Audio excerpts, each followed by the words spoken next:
আচ্ছা আচ্ছা, আপনি থাকেন কোথায়? থাকি, আগে তো ঢাকাতেই ছিলাম, ঢাকা থেকে আসা যাওয়া করেই এই দায়িত্বটা পালন করতাম। খুব কঠিন ছিল তখন।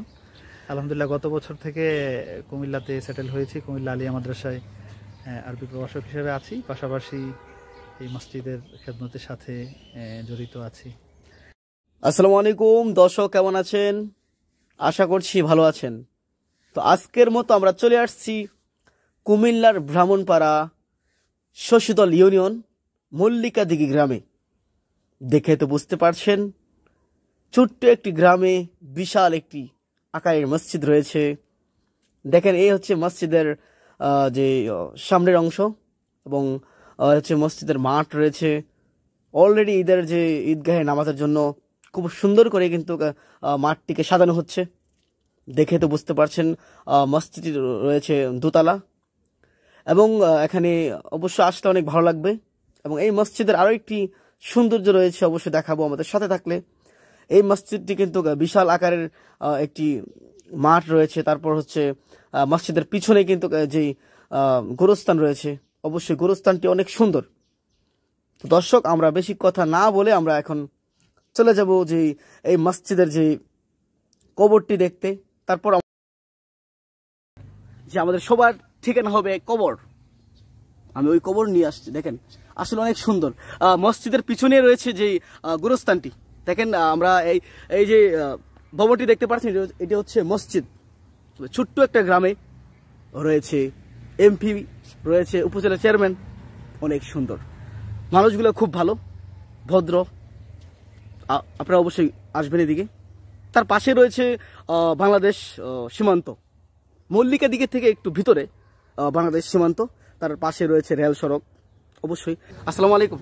ওয়ালাইকুম সালাম রহমতুল্লাহ বরকাত। কেমন আছেন হুজুর? জি আলহামদুলিল্লাহ ভালো আছি, আপনি কেমন আছেন? আলহামদুলিল্লাহ আমি ভালো আছি। তো এই যে মসজিদটি আমরা দেখতে পাচ্ছি, যে অনেক সুন্দর পরিবেশ, যে কবরের এবং যে মাঠ রয়েছে, সব মিলিয়ে অনেক সুন্দর, মানে আমার থেকে অনেক ভালো লাগতেছে। এই মসজিদের এই গ্রামের লোকগুলা কেমন? আলহামদুলিল্লাহ এখানে অনেক দিন ধরে, আমার প্রায় 7 বছর ক্রস করতে চললো, লম্বা সময় এখানে আছি।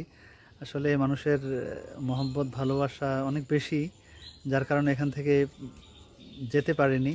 বিভিন্ন অফার, বিভিন্ন জায়গায় থাকা সত্ত্বেও যাওয়া হয়নি। আলহামদুলিল্লাহ এখানে যে মসজিদ সংলগ্ন যে গোরস্থান, সবগুলি আমি ক্ষুদ্র মানুষ, এলাকাবাসী এবং মসজিদ কমিটি বা এখানকার কবরস্থান কমিটি, ঈদগাহ কমিটি, কয়েকটা কমিটি আছে, তাদের সাথে আলাপ আলোচনা করেই গোরস্থানটি এভাবে সুন্দর করা হয়েছে। এবং মসজিদের কাজও আস্তে আস্তে আলহামদুলিল্লাহ একান্ত মহব্বতের সাথেই মানুষ এগুলি করতেছে। আলহামদুলিল্লাহ এই পর্যন্ত এখানে 2টা গোরস্থান, এখানে একটা, পাশাপাশি আরেকটা আছে। এগুলির ভিতরে অবশ্য যাওয়ার জন্য রাস্তাও করা হয়েছে, যে কেউ চাইলে তার প্রিয়জনের কবরের পাশাপাশি যাওয়া। এগুলি আমাদের থেকে সাজেশন নিয়েই এলাকাবাসী এবং মসজিদ কমিটি করেছেন। সাথে সাথে আমাদের এই অঞ্চলের কুমিল্লা 5 আসনের যে এমপি সাহেব আছেন, মাত্র মসজিদের সভাপতি আমাদের, উনিও খুব পজিটিভ মানুষ, সবসময় মসজিদ মাদ্রাসার জন্য নিয়কাতরে দান করেন এবং এগুলির পক্ষে থাকেন সবসময়।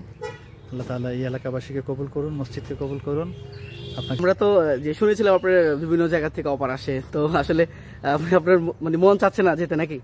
আসলে যাওয়া হচ্ছে না। হ্যাঁ, ওই যে এখানকার আগের যে সভাপতি সাহেব ছিলেন, আমাদের এই এলাকার খুবই প্রিয় মানুষ, অনেক ভালো মানুষ, ভালো রাজনীতিবিদ ছিলেন, জনাব আলহাজ আবু তাহের সাহেব।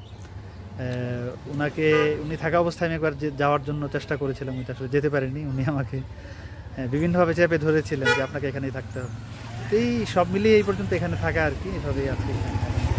আচ্ছা, তাই থাকি, আগে তো ঢাকাতেই ছিলাম, ঢাকা থেকে আসা যাওয়া করেই এই দায়িত্বটা পালন করতাম। খুব কঠিন ছিল তখন।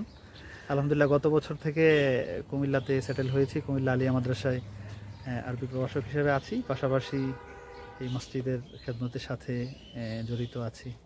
সকলে দোয়া চাই। আলহামদুলিল্লাহ, আপনার কথা শুনে খুব ভালো লাগলো, যে আসলে আমাকে মূল্যবান যে পরিচয় দেওয়ার জন্য। তো তাহলে দিনকাল ভালো যাচ্ছে এখানে? তো আপনার বাড়ির সবাই ভালো আছে? আলহামদুলিল্লাহ ভালো আছে। আচ্ছা, অসংখ্য ধন্যবাদ আপনাকে। জি, আপনাকে ধন্যবাদ, আপনি ভালো থাকবেন। জি, আসসালামু আলাইকুম। ওকে।